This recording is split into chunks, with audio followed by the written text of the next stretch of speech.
करके एक बार तालियां बजाकर अभिनंदन करें। डॉक्टर सुनील जोगी इस समय के सबसे वायरल कवि हमारे पास मौजूद है। आदरणीय विष्णु सक्सेना का होना किसी मंच पर ये समझ लीजिए कि कृष्ण की बांसुरी का उपस्थित होना यहाँ पर मौजूद है। बेहद खूबसूरत नाम, यूएसए से लेकर यूके तक, जिसकी सर्वाधिक कैसेटें, बाद में वायरल रील चलना शुरू हुआ, लेकिन जब कैसेटें आती थी उस समय सर्वाधिक कैसेटें यदि किसी कवि की बिकी यहाँ से 30 साल पहले, वो डॉक्टर विष्णु सक्सेना है। मैं व्यक्तिगत उनका फैन हूं, तो एक बार मेरे साथ भी आप तालियां बजा दीजिए डॉक्टर विष्णु सक्सेना के लिए। मंजीत सिंह यहाँ मौजूद हैं, तो समझ लीजिएगा पूर्व प्रधानमंत्री का कोई तो प्रतिनिधित्व यहाँ कर ही रहा है। 17 बार जिन्होंने अमेरिका की यात्राएं करी हैं, डॉक्टर मंजीत सिंह यहाँ मौजूद है। हाथ धुआंधार सिलेंडर मौजूद है। मैं चाहता हूँ आप उनके लिए तालियां बजा दें। अंकिता एक प्यारी सी बिटिया यहाँ बैठी है। पिछले 6-7 वर्षों में भारत के साहित्य के आकाश में एक जो नया खूबसूरत सितारा हमें देखने को मिला है, हमारे साहित्य की बगिया में जो सबसे नवनीत पुष्प खिला है, उस पुष्प का नाम अंकिता सिंह है। मैं बताऊं या आप खुद तालियां उसके लिए बजा देंगे। अंकिता सिंह बेहद प्यारी गीतकार हमारे बीच में बैठी है। उधर बाईं तरफ जो बैठे हैं वो राजस्थान से आयात किए गए हैं। भाई सुनील व्यास हैं। लाफ्टर शो में अनेक बार आपसे बिना अनुमति के आपके टेलीविजन के माध्यम से आपके ड्राइंग रूम में जो चले आते हैं, उसका नाम भाई सुनील व्यास है। आप एक बार उनके लिए भी तालियां बजा सकते हैं। गर्मी में भी यदि कोई कोट पहन के चला है तो समझ लो वो लाफ्टर शो का ही आदमी रहा होगा। आज एक तो काले रंग की इतनी प्रधानता है, वो काला कोट, वो काली शर्ट, ये काली शर्ट, ये काली जैकेट, ये काली पैंट, कुल मिला के प्रोग्राम ऐसा लग रहा है कि शनिचरों ने इकट्ठा करके किया हुआ है। इतने शनिचर इकट्ठे हैं, बस एक लक्ष्मी बैठी है। मेरी भी पैंट काली है, दिल सफेद है अभी, बाकी सब कुछ ठीक ठाक है। अमन अक्षर एक प्यारा नाम। आजकल बहुत सारे कवियों को आप सुनने से पहले, जानने से पहले अपने मोबाइल पर देख लेते हैं। राम के गीत के लिए सर्वाधिक वायरल पोइट यदि हमारे मंच पर है, वो अमन अक्षर है। इस नव स्वर के लिए आपकी नवीन तालियां उठे, मैं उम्मीद करता हूं। विकास बौखल जैसा कि नाम में ही लगा रखा है। बड़े आप ये जो गद्दा फाड़ के जैकेट में बनवाया है, वो आपकी कृपणता का सूचक है। जो पर्दे बनाए थे बहुरानी ने, आज उसने उसकी जैकेट सिलाई है। हास्य व्यंग्य का एक बेहतरीन नाम है। आज के कवि को हल्के में बजा दो, वरना वही खिंचाई करेगा। सर्वांत में जो मैंने नाम रखा है वो मेरे मन का प्रिय कवि है। इस कविता को सजोने में यदि शिवा पांडे का योगदान है तो उससे कम योगदान अभय निर्भीक का नहीं है। लखनऊ से स्वर उठा आज से 10, 12, 13 साल पहले, लेकिन यदि आज यूके में कवि सम्मेलन होता है और यदि वहां से कोई मेरे पास सिफारिश आती है कि अभय निर्भीक को भेजो, तो वो कवि यहाँ पर राष्ट्र, अभी मैं देख रहा था देश माटी ऐसा लिखा हुआ था। ये स्वर बहुत पहले, मुझे माफ करे कहने के लिए, अच्छा लगे तो आप ताली से स्वागत कीजिएगा। ये स्वर पहले उत्तर प्रदेश में शीर्षकों में बड़े कम आते थे, लेकिन अब यदि देश की माटी का स्वर आता है तो कुछ न कुछ परिवर्तन तो हुआ है। उस परिवर्तन का स्वागत कीजिएगा। उसी परिवर्तन के स्वर का एक नाम डॉक्टर अभय निर्भीक है। देशभक्ति का एक ज्वाज्वल्यमान स्वर है। मैं दावा करता हूँ आपके हथेली में चिंगारी पैदा न कर दे तो फिर अभय निर्भीक किस काम का। एक बार जोरदार तालियां अभय निर्भीक के लिए। मैं विनीत चौहान हूँ, संचालन डॉक्टर जोगी को करना था, लेकिन जोगी लोग और योगी लोग कैसे होते ये बताने की जरूरत नहीं है। इस जोगी ने अपना बुलडोजर मेरे घर के आगे लाके खड़ा कर दिया और मैंने डर के मारे संचालन स्वीकार किया। वरना तो मैं आजकल कैमरे वालों और शूटिंग वालों तक से घबराता हूँ, कब मुझे अतीक अहमद समझ लिया जाए, मैं बहुत डरता हूँ। इसलिए मैंने पहले ही कहा कि कोई भी शूटिंग वाला मेरे पास नहीं आना चाहिए, कोई भी कैमरामैन पास नहीं आना चाहिए। लेकिन डॉक्टर सुनील जोगी ने ये विश्वास व्यक्त किया, अच्छा लगे संचालन मैं कर रहा हूँ, बुरा लगे ये हमारे मंच का जोगी करवा रहा है, मुझसे जोगी करवा रहा है। इसको आज अपना चेष्टा का भारत आइएगा। स्वर व्यंजना और बुद्धि की प्रदात्री माँ वागेश्वरी की वंदना को हम सबसे पहले आवाज दें। समय हमारे पास बहुत कम है, ये बताने के लिए भी समय कम है कि समय बहुत कम है। मैं सब कवियों से आग्रह करूंगा, मैंने 30 साल एक कॉलेज के अंदर केमिस्ट्री पढ़ाई है, मैं केमिस्ट्री का लेक्चरर रहा हूँ। आयतन में कम रहे लेकिन घनत्व में ज्यादा रहे आप लोग, तो शायद आज का कवि सम्मेलन सफल हो जाएगा।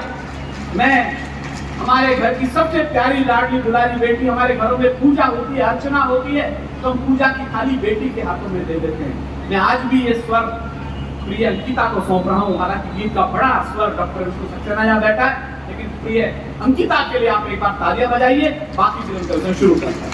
आइए बेटा।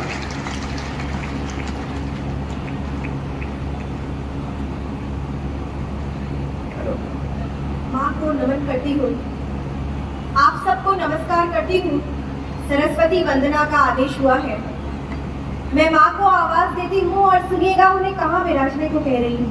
आप सबका मन चाहती हूँ और थोड़ी देर आप सबका ध्यान चाहती हूँ।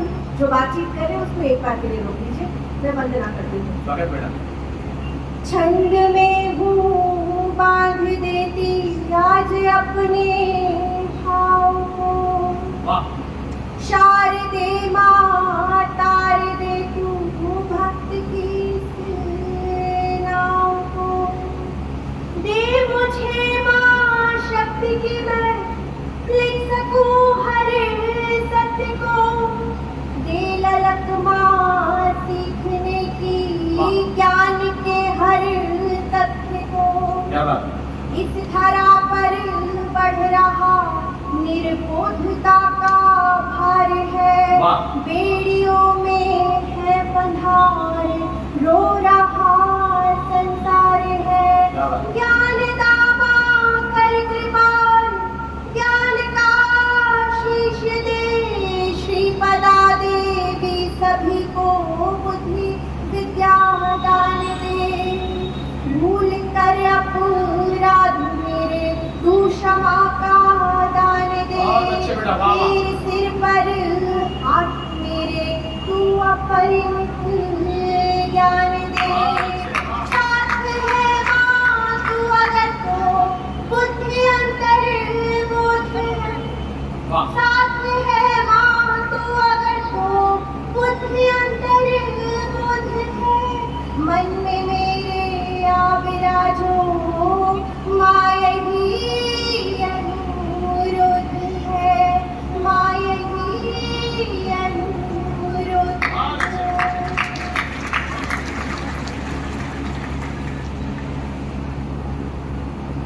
माँ बागेश्वरी से हमने अनुमति ले ली है।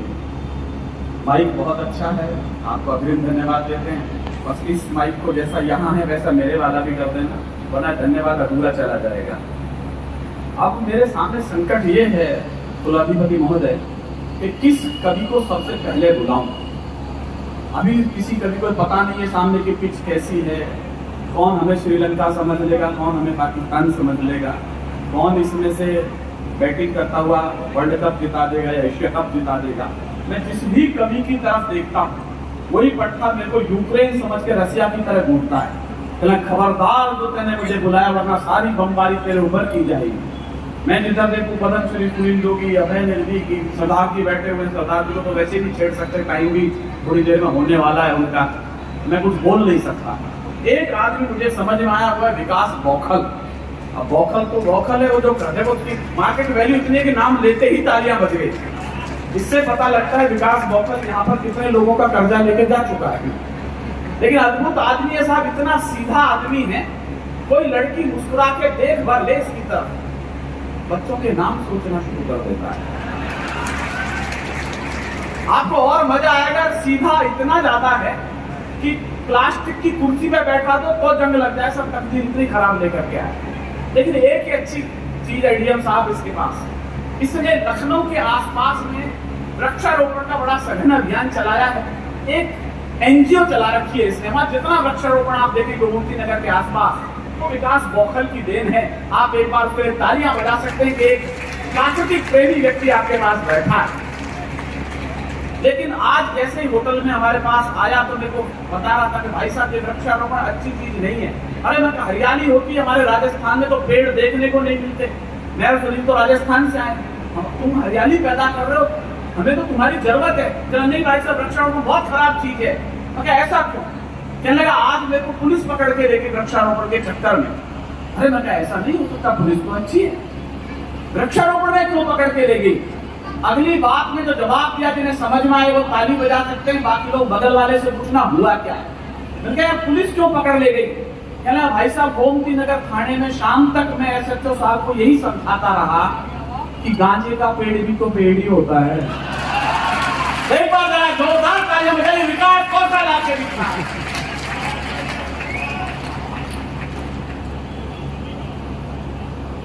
बहुत बहुत धन्यवाद। साहित्यिक अनुष्ठान के लिए सबसे पहले मैं जिला प्रशासन को धन्यवाद देता हूँ जी, और भाई शिवा पांडे जी जिन्होंने इतने अच्छे कवियों को आमंत्रित किया। हमारे मंच के गौरव आदरणीय डॉक्टर विष्णु सक्सेना जी, पद्मश्री डॉक्टर सुनील जोगी जी, दिलीप भैया और सभी कवि मित्र मंजीत भैया। हम जब से आए हैं सर सारे लोग हमें बौखल बौखल कह रहे हैं। बौखल आइए। कुलपति महोदय को मैं विशेष प्रणाम करता हूँ कि कुलपति महोदय को बैठा करके शुरुआत बौखल से कराई जा रही है। इससे बड़ी बौखलाहट क्या हो सकती है? तो तालियां बजाइए। क्या बात। हम जब से आए हैं सर सारे लोग हमें बौखल बौखल कह रहे हैं। बौखल का मतलब होता है कम दिमाग का। हमारी कविता में आपको दिमाग बिल्कुल नहीं लगाना, क्योंकि सर हमारे खुद इतना दिमाग नहीं कि हम कविता में लगाएं। हमारी कविता बिल्कुल तुरंत लगाओ, तुरंत आराम, बिल्कुल झंडू बांध, एक बार तालियां बजा के आलोचित करो। बिल्कुल पहला तो जमाने की जिम्मेदारी आपकी है। बार बार कभी आएंगे कहेंगे तो ताली बजाओ कवि सम्मेलन में। कप्तान साहब बैठे हैं, आपको 3-4 बार हमारी आपकी मुलाकात हो चुकी है, कवि सम्मेलन में हुई है सर, किसी और मामले में नहीं हुई है, आजमगढ़ में हुई है। अच्छा, तो भैया कवि सम्मेलन में 3 लोगों की जिम्मेदारी होती है। तो संचालक जो बहुत अच्छे कवि सम्मेलन का संचालन कर रहे हैं, वीरेंद्र भैया कह रहे थे पुष्कर मेले में हमको मिले थे, वे हमारे बड़े भाई हैं, इन्हीं के आमंत्रण पे हम गए थे। 3 लोगों की जिम्मेदारी होती है सर, एक तो संचालक, दूसरे कवि, जो सबसे अच्छे संचालक विनीत भैया कवि सबसे अच्छे हमको छोड़ करके, लेकिन तीसरे सबसे बड़ी जिम्मेदारी श्रोताओं की होती। एक की भी जिम्मेदारी कम हुई तो कवि सम्मेलन जमने वाला नहीं। अभी हम जो है लखनऊ से आजमगढ़ की तरफ आ रहे थे, रास्ते के किनारे एक आदमी सड़क के किनारे गड्ढा खोद रहा था, दूसरा आदमी उसमें मिट्टी डाल रहा था, फिर अगला आदमी गड्ढा खोदे, दूसरा मिट्टी डाले, हम रुक गए। हमने कहा कौन सा कार्यक्रम चल रहा? एक आदमी गड्ढा खोद रहा, दूसरा मिट्टी डाल रहा, मतलब कोई नहीं। उसने कहा तुम वो बौखल नहीं समझोगे, ये वन विभाग की तरफ से वृक्षारोपण का कार्यक्रम चल रहा, इसमें 3 लोगों की ड्यूटी लगाई गई। एक आदमी गड्ढा खोदेगा, दूसरा पेड़ रखेगा, तीसरा मिट्टी डालेगा। जो पेड़ रखने वाला है छुट्टी पर है, हम लोग अपना काम कर रहे हैं। तो पेड़ रखने वाले को बढ़िया से तालियां बढ़िया से सुनोगे तो बिल्कुल मैं 20 में निपटाऊंगा, ज्यादा देर तक आपकी खोपड़ी नहीं कहूंगा। हमारे घर में भी सब साटे चलता। हम घर से चले तो हमारी पत्नी ने कहा जान कहाँ जा रहे हो? हमने कहा आजमगढ़। हमने कहा 20 वर्षों के वैवाहिक जीवन काल में पहली बार जान कह रहे हो, अच्छा लग रहा। पत्नी ने कहा जल्दी में हो, जानवर कहने में लंबा हो जाता। अब हमने हाथ से कभी कहाँ बनने वाले, हमने कहा रानी आज बहुत अच्छी लग रही हो। पत्नी ने कहा 20 वर्षों के वैवाहिक जीवन काल में पहली बार रानी कह रहे हो, अच्छा लग रहा। हमने कहा हम भी जल्दी में है, नौकरानी कहने में भी लंबा हो जाता। एक बार तालियां बजा के माहौल बना दो। ये आजमगढ़ ऐसे आदमी की सागर आदमी की धरती है। दान बहादुर सिंह सोन की धरती, बड़े साहित्यकार यहाँ हुए हैं। 4 पंक्तियों में संस्कारों से हाथ से निकालता हूँ सर। हमारी शादी तय हुई, ये बात मैं इसलिए कह रहा हूँ कि मैं बाराबंकी से आता हूँ, वहाँ बौखलों की भी शादी हो जाती है, और दिल्ली में राहुल गांधी तक कुंवारे पड़े रहते हैं। शादी बढ़िया से बजाओ, जहाँ बात सोचे संस्कारों से हाथ। हम अपनी पत्नी को देखने गए तो कन्या पक्ष से प्रस्ताव रखा गया, लड़का कवि है, जिसका परिचय कराए, लड़के को कविता में प्रणाम करना है। मैं 4 पंक्तियां पढ़ता हूँ, आपकी तालियां, आपका आशीर्वाद मुझे मिलना चाहिए। सुनिएगा। अच्छा, ये जो चिल्ला रहे इनकी भी शादी तय है क्या? बहुत अच्छे के परिचय प्रथम कराया गुरु जी का तब हमने कहा कि जय हो भाग्य निर्माता की। के ओहे नहीं ताली बजती है। के परिचय प्रथम कराया गुरु जी का तब हमने कहा कि जय हो भाग्य निर्माता की। और सास और ससुर को सामने जुलाया गया, एक हम बोले जय हो पिता माता की। के परिचय तीसरा कराया जब साले का तो हमने कहा कि जय हो पत्नी के भ्राता की। परिचय तीसरा कराया जब साले का तो हमने कहा कि जय हो पत्नी के भ्राता की और बिटिया दिखा के बोले गऊ जैसी बेटी मेरी। हमने कहा कि जय बोलो गौ माता। तालियां बढ़िया। क्या बात है विकास। विनीत भैया वीरस के बड़े कवि हैं, नौजवानों को, देश के नौजवानी को जगाने का काम करते हैं, लेकिन हम हास्य के कवि हैं सर, अपने हिसाब से जगाते हैं। जगाते हम भी हैं। 12 बजे रात को फर्जी आईडी से फ्रेंड रिक्वेस्ट भेज देते हैं, रात भर जवानी जगती है।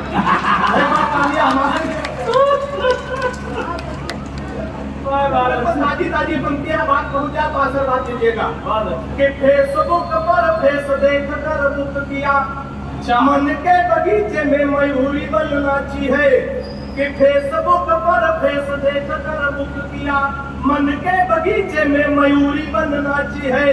और प्रोफाइल में पढ़ी लिखी थी पटना में और जॉब की जगह डाली झारखंड रांची है। और चैटिंग से बात जब धीरे धीरे आगे बढ़ी, अंतिम पंक्ति पे आनंद लेना कि चैटिंग से बात जब धीरे धीरे आगे बढ़ी, इतना बढ़ी कि टूटी प्रीत मेरी साची है।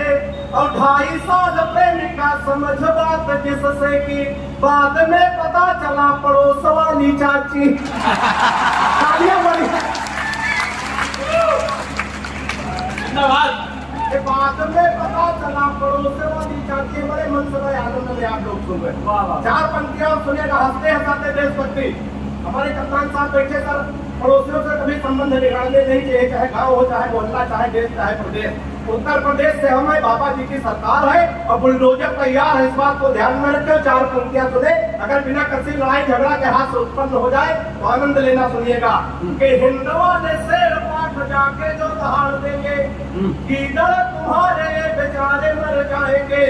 कि हिंदवा ने शेर पाठ जाके जो दहाड़ देंगे, गीदड़ तुम्हारे बेचारे मर जाएंगे।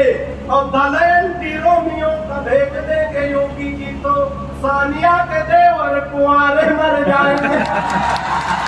ताली तो गलत जगह बजा दी, ताली वाली पंक्तियां आगे आने जा रही कि दलयंती रोमियो का भेज देंगे योगी जी तो सानिया के देवर कुंवारे मर जाएंगे। राधे माँ जो लेकर त्रिशूल सीमा पार गई, गोदी में उठा उठा के सारे मर जाएंगे। राधे माँ को लेकर त्रिशूल सीमा पार गई, गोदी में उठा उठा के सारे मर जाएंगे। और पाक जाके राहुल ने आंख मार दी, अगर साहेबाज मियाँ बिन मारे मर जाए। कोई लड़ाई झगड़ा नहीं दे सकती। इधर हमारी कुछ बहनें बैठी आपस में बातचीत करें, बहन की बातचीत करो, पहला कभी हो गई बिल्कुल नबाकी हो जाए। थोड़ा देखे आपस की बातचीत में भी हो गया। एक बार 2 लड़कियां सब झगड़ा कर रही थी, एक कह रही थी तुमको तुम्हारा पति लूला मिला। झगड़ा हो रहा था, दूसरी कहे तुमको तुम्हारा पति लंगड़ा मिले, वो कहे लूला मिले, वो कहे लंगड़ा मिले। सब उधर से 2 लूला लंगड़ा जा रहे हैं। झगड़ा सुना तो कहा बहन जी हम लोग रुके ही जाए। इनके लिए तालियां बजा दो ताकि आप लोग क्यों सुनेगा। पहले सब जब आपके जमाने में मोहब्बत होती थी कबूतर चिट्ठी लेके जाते, लेकिन आज ऐसा नहीं। बिल्कुल तुरंत लगाओ, तुरंत आराम, बिल्कुल झंडूबा। आज की मोहब्बत कहाँ तक पहुंची है, तमाम नौजवान साथी बैठे, उनके लिए मैं 4 पंक्तियां पढ़ता हूँ, आनंद लीजिएगा कि प्रेमी प्रेमिका को जोर जोर से कूट रहा, शायद घर उठा उसकी ही किसी चाल से। कि प्रेमी प्रेमिका को जोर जोर से कूट रहा, शायद घर उठा उसकी ही किसी चाल से। और मैंने कहा आप इसे बेवजह टूट रहे, कुछ नहीं मिलता है झगड़ा बवाल से। कि उसने कहा कि हट जाइए जनाब आप, आज से कोई छुड़ा सकता न काल से। उसने कहा कि हट जाइए जनाब आप, आज से कोई छुड़ा सकता न काल से। और फोन का रिचार्ज हमसे कराती कल मुही, रात रात बात करती है रामलाल से। तालियां बढ़िया चंद्रयान हमारा सफलतापूर्वक चंद्रमा पे पहुंचा।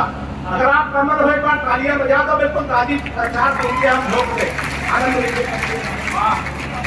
चांद की राह आसान हुई, अब जाने में कोई भी झाम नहीं है। कि चांद की राह आसान हुई, अब जाने में कोई भी झाम नहीं है। और जय सरो परिवार की हो इससे बढ़िया कोई काम नहीं है। वाह। जय इसरो परिवार की हो, इससे बढ़िया कोई काम नहीं है। और मजनू खूब झूम के नाच रहे, पर जेब में दाम छदाम नहीं है। मजनू खूब झूम के नाच रहे, पर जेब में दाम छदाम नहीं है। वाह। अब बयास की चांद पे जाके करो, चांद तोड़ के लाने का काम नहीं है। चार पंक्तियां और सुनिएगा, 2-3 शब्द और पढ़ता हूँ, अपने बड़े रचनाकारों को नहीं होता है। उसके बाद मैं अपना स्थान देता हूँ, सुनिएगा। थोड़ा बाबा रामदेव को आप लोग ध्यान में लाइएगा। हालांकि सर आजकल हम तो बाबा रामदेव से बहुत परेशान इसलिए कि हमारी पत्नी बहुत काली है, बिल्कुल काला काला जामुन समझो। अच्छा, हमारी पत्नी काली हो, पत्नी ही हमारा धन है। बाबा रामदेव कह रहे काला धन वापस तैयार हो गए। बाबा बड़े लोग चाह रहे हैं कि बात मान लो, वापस कर दो। बाबा बड़ा होशियार आदमी, तुरंत दूसरा सवाल किया, काले धन को सार्वजनिक करो। वही बात है, 15 दिन का टाइम है, जब समझ गए तब ताली बजाते। तो 4 पंक्तियां बाबा को ध्यान में रखे, आनंद ले कि बाबा रामदेव बोले बूढ़ों को शिकायत है, हम बाबा जी का चमत्प्राश नहीं खाएंगे। कि बाबा रामदेव बोले बूढ़ों को शिकायत है, हम बाबा जी का चमत्प्राश नहीं खाएंगे। और साल भर हो गया मंगाते और खाते हुए, लाभ तो नहीं हुआ है, अब न मंगाएंगे। कि मैंने कहा बाबा एक बदलाव कर देखो, वही बूढ़े फिर दौड़ दौड़ कर आएंगे। अब अपनी हटा के फोटो मल्लिका की जो लगा दो, चमनता छोड़ो, बूढ़े डिब्बा चाट जाएंगे। और अंत में 4 पंक्तियां पढ़ता हूँ, जाएगी कि सुबह सुबह पत्नी बोली, हालांकि सुबह सुबह बोलती नहीं, कि सुबह सुबह पत्नी बोली, आप तो मेरी हर अदा पर मरते हो, आज सही सही बताओ तुम मुझसे कितने % प्यार करते हो। वाह वाह। सुबह सुबह पत्नी बोली, आप तो मेरी हर अदा पर मरते हो, आज सही सही बताओ तुम मुझसे कितने % प्यार करते हो। पत्नी की बात सुनकर मैं मन ही मन मुस्कुराया, मैं तुमसे 72% प्यार करता हूँ, जैसे ही बताया। मैं तुमसे 72% प्यार करता हूँ, जैसे ही बताया। पत्नी झल्ला कर बोली, मैं हूँ तुम्हारी बीबी इकलौती। पत्नी झल्ला कर बोली, मैं हूँ तुम्हारी बीबी इकलौती। फिर भी मेरे प्यार में 28%, फिर भी मेरे प्यार में 28% कटौती। मैंने कहा प्रिय, तुम्हारे प्यार में कटौती करने की मेरी कहाँ हस्ती है। मैंने कहा प्रिय, तुम्हारे प्यार में कटौती करने की मेरी कहाँ हस्ती है। लेकिन आजकल हर लग्जरी आइटम पर 28% जीएसटी है।